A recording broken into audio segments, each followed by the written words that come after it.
एक आलिम दीन या मुफ्ती या मस्जिद का इमाम, उसका काम है दीन फैलाना। और जब माशरे में हम दीनी एतबार से बिगाड़ देखते हैं तो हम कहते हैं देखो ये इमाम तो कुछ कर नहीं रहे। तबलीग दीन अपनी अपनी इस्तात, अपनी कैपेसिटी में हर फर्द पर लाजिम है।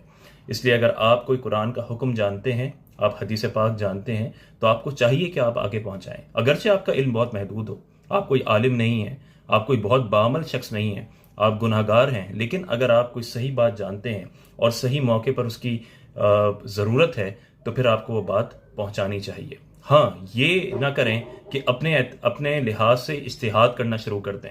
अगर आपके पास इल्म मौजूद नहीं है तो खुद से अपने नए मसाइल ना निकालें, बल्कि वो मसला जो बिल्कुल आपके जहन में महफूज हो, उन्हीं कंडीशंस के साथ जिस तरह आपने सुना था और जिस तरह वो बयान किया गया था, आप उस तरह उसे आगे बयान कर सकते हैं। यही मामला कुरान पाक और हदीस पाक के साथ है कि जो बिल्कुल आपके जहन में महफूज हो वो